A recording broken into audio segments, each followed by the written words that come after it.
Midwest Whitetail is brought to you by Realtree, Hoyt Archery, Fuse Accessories, Muddy Outdoors, Frigid Forage, Trophy Rock, Scentmaster, Cabela's, Rocket Broadheads, Bloodsport Arrows, Redneck Hunting Blinds, Scott Archery, Woods Zero Turn Mowers, Scentlock, Deer Grow, Quiet Cat, Execute Scent Control, Non-Typical Wildlife Solutions, Yeti Coolers, and Nikon.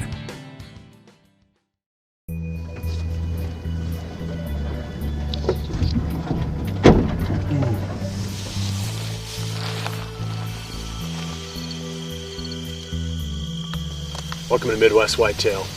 On today's episode, I'm going to talk about a couple of these bucks that I've found in the last week where I've started this patterning process. We've got hunting action for you in today's episode too, so I'm not going to dive into phase 2 of the patterning process, but I do want to show you these bucks that I got off the cards on the first pull. I'm going in again today to pull again, and I'll come back at the very end and we'll take a look and see if there's any more bucks on this card. Let's talk really quick about these two deer.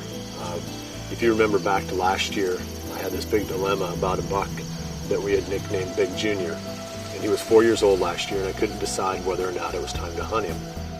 Big, beautiful mainframe 10-pointer. He's just got that look to him like he's going to blow up and be something really special. So that kind of puts me in a little bit of a dilemma here. I've said that, after hunting double G4 buck and Bubba and having them keep getting away every year, and they just keep getting bigger and bigger and bigger as they get older, it's probably a shame to try to kill these deer when they're 4 years old, because there's no telling what they can turn into if they just go for another year or two. I mean, my gut tells me that I need to let this deer go if he comes by within bow range. And we never saw him all season anyway, so it didn't matter. We hunted in the area where he lived and we never saw him, so we didn't ever have to pass him up, let me put it that way. But we're in a different situation this year. I did find him back on the first card pull, and he looks almost exactly the same as he did last year, maybe just a tiny little bit bigger. He's going to be on the hit list now. I'm not going to pass this deer if he comes by within bow range, and I'm going to go out of my way to try to put a pattern together and to hunt this buck. So, there's a lot of decisions that go into deciding whether or not to shoot a certain deer or to hunt a certain deer, but this guy didn't show much growth from age 4 to 5, and so we'll see how it goes with Big Junior. But the other one that I'm probably even more excited about is this buck named Lucky. Where I'm standing right now is not too far away from where I'm going to go and check the camera to see if he's still showing up. Lucky is that 8-year-old buck that we talked about a few episodes back that's been with us since the very start of Midwest Whitetail back in 2008 when he was just a 2-year-old. So we've got a lot of history with this deer, and he's turned into just a tank of a buck. Giant body, massive antlers. So those are the two that I've picked out so far, and if the cameras produce any more to add to the list, I'll definitely show them to you. But next week I'll dive more into what I'm going to do to try to get myself within bow range of one of these two bucks. So while I'm out pulling the cards out of these cameras, let's jump to some hunting action.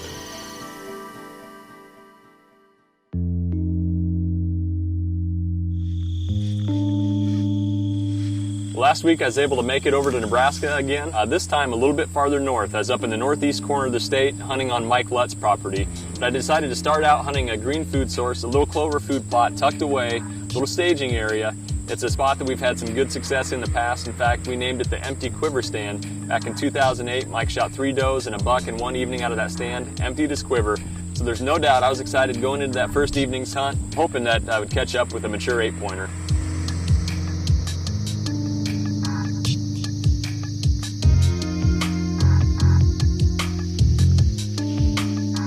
When I first saw this buck, I thought for sure I was in business, but when I got the Nikons on him, I saw that G4 on the one side. He was a 9-pointer, not a deer that I could shoot, so I just sat back and enjoyed the show.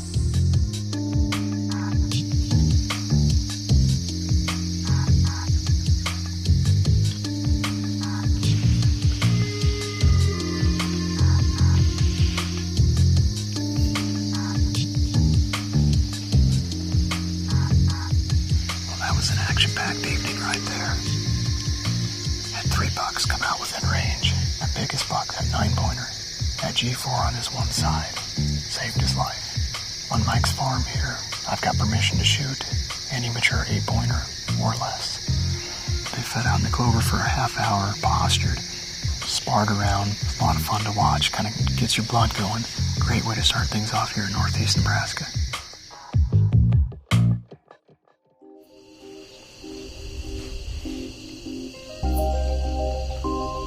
Well, it's September the 15th, and it's my second day here in Nebraska. Highs are in the mid-60s. There's a high-pressure system moving through this afternoon. So I went out midday, did some scouting to try to find the primary food source that the deer would be using. And I haven't seen much for white oaks dropping. There are some red oaks that are dropping acorns, and what I ended up finding was this alfalfa field. And there was a lot of sign in and around this alfalfa field. There's no doubt they've been browsing out there. There's a lot of tracks and droppings. There's beaten trails leading into the field. There's also quite a few rubs and scrapes along the edge of the timber here. So I'm pretty happy with the way everything came together. I'm confident in the location. I have no doubt that I'll see some deer tonight.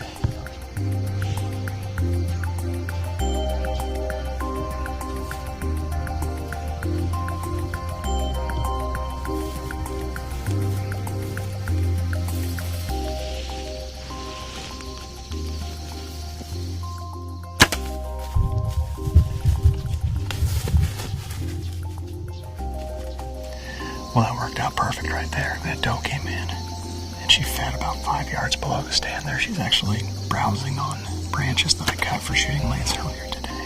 The sun is just going down on the horizon. There hasn't been as much activity as I anticipated there would be, but we still got 30 minutes to go, so we'll see what else comes out here. But that was fun.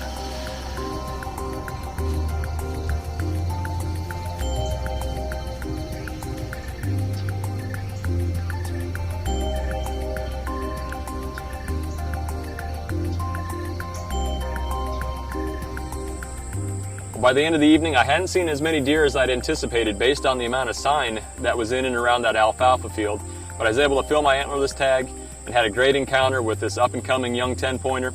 Well, on day 3, the wind switched back to the south, and there was a lot of stand options for a south wind, but after seeing the amount of buck activity I did that first evening from that clover plot, so I went right back in, hoping this time I would get a mature 8-pointer to come out in the food plot.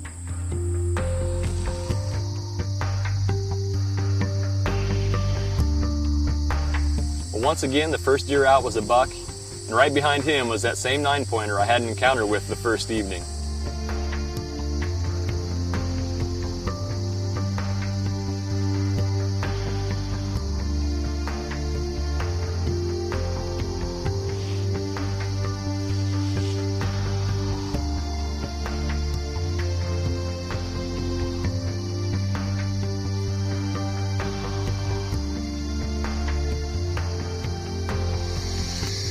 I've got about 8 to 10 minutes left here. A smaller buck came right by, went up that path, and he was munching on acorns. And he eventually drifted off. And that other buck, that really nice 10-pointer, unfortunately he never did come out in the open. He was a beautiful, I don't know, mid-40s, 150, 10-pointer. Awesome deer. Well, as the light faded there on day 3, that was the end of my hunt. Clover plot produced again, just no bucks came by that I could shoot. Overall, I saw fewer deer than I anticipated, and it could be just because the numbers are down in that area because of EHD back in 2012. But another factor could be that the red oaks that are really dropping acorns right now, there could be some deer that are just focusing in on those acorns and just aren't leaving the timber or aren't showing themselves during shooting light. But I still had no shortage of opportunities hunting those green food sources. A lot of fun to see those bucks on their feet during daylight, posturing, sparring, rubbing, just interacting, and it really gets you fired up for the rut. So, like I said, great trip overall. Again, big thanks to Mike for letting me hunt his farm. So hopefully at some point I can make it back over to Nebraska, put my tag on a buck yet this season.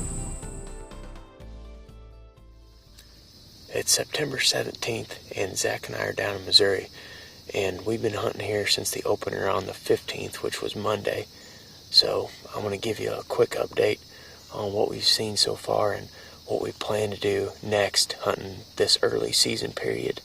On opening day, I decided to go and hunt that Walgreens buck that I was telling you about a few weeks ago on the show, and that's a deer that I've got on my family farm. He's 7.5 years old. I haven't got any pictures of him in the same location up on my food plot since I talked to you last, and I was beginning to worry that we might have lost track of that buck.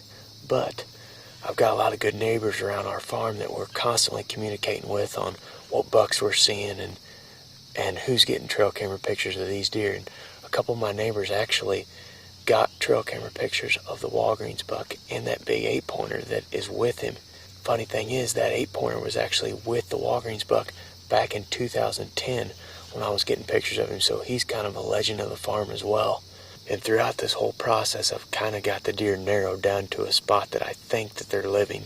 I don't have any pictures of them in this draw over on my neighbors, but there's a big CRP field over there with really tall, warm season grass, and it's definitely a spot that the deer like to bed. So Zach and I headed in there on opening day, got in there, started doing some scouting, trying to look for a place to hang a stand, and actually saw another younger buck that I was contemplating shooting. I got him on my trail camera about a week ago.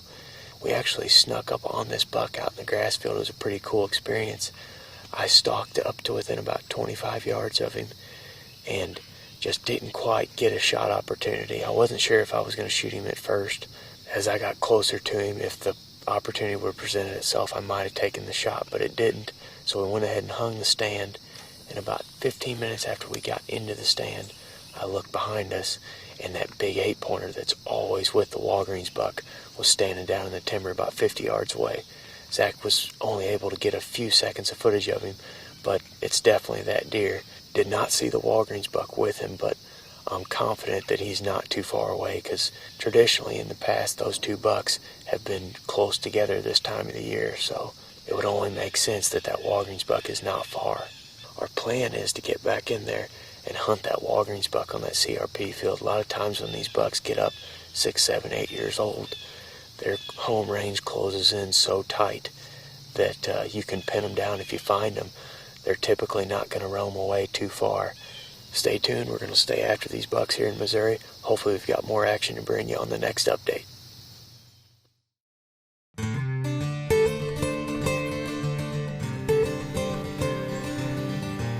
Big sway is back here. Same box. Well, we're getting ready to head out Saturday night of the opener here in Wisconsin. I'm going to go to Apple Ridge tonight. Had great luck there in the past seeing some deer. We just got to connect on one. But maybe tonight, Apple Ridge, we'll get a buck down.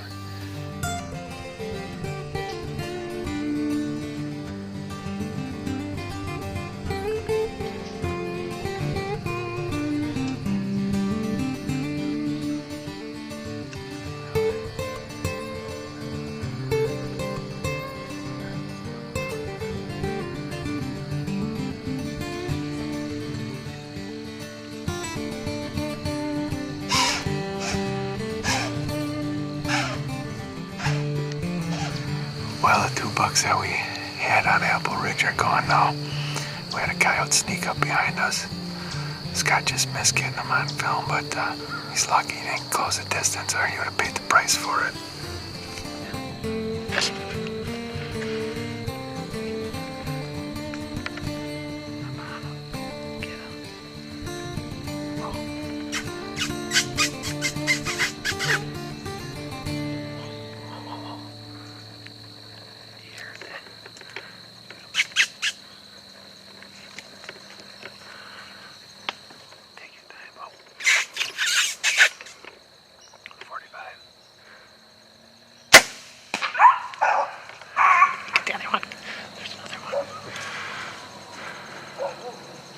I just took out one of 5. There was coyotes all up and down Apple Ridge tonight, and it wasn't helping us, so we actually squeaked that one in, shot him, and they all came out of the pines, so not good. But at least we got one of them.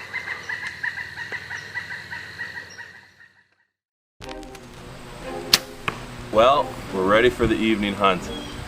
We were going to go back to Apple Ridge, but I think we might have messed that up last night with our coyote endeavors. So the plan tonight is we're going to go up on top where Kurt's got some beans and corn planted. To tell the truth, Kurt's had a little red wagon envy. After I built my red wagon down in Iowa, Kurt turned a gravity bin wagon into a sniper shack. So this is our last day. It's Sunday afternoon, and we're gonna see what happens. So we're hoping to deer up on top with the corn and the beans. As you're looking out in Scott Pans, you're gonna see that I planted the corn and Scott planted the beans. I don't know what happened, but there's more foxtail out there than beans.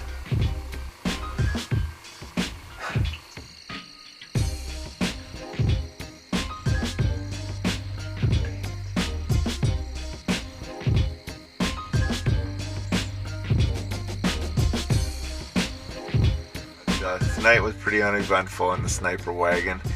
Saw one or two little bucks. Good news is we pulled a couple cameras on the way out, and a couple of our good bucks are still around. Just got to catch up with them. And one thing is we did some predator control this weekend, so hopefully the does will move back in. We did not see one doe all weekend, about 7-8 different bucks. So we're looking forward to get back up in the next week or two.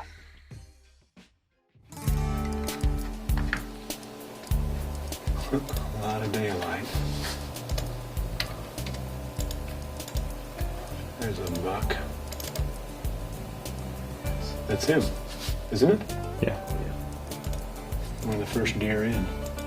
He came from behind and to the left this time. Looks good there.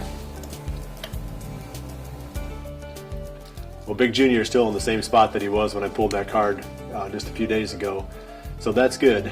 Next stage now on the patterning process with this buck is going to be setting cameras around the outside of this food plot, putting them on the field scan or the time-lapse mode, and try to learn as much as we can about this deer, when he's coming into the food plot, what direction he's coming from. We'll be able to backtrack and learn some more about where this deer lives.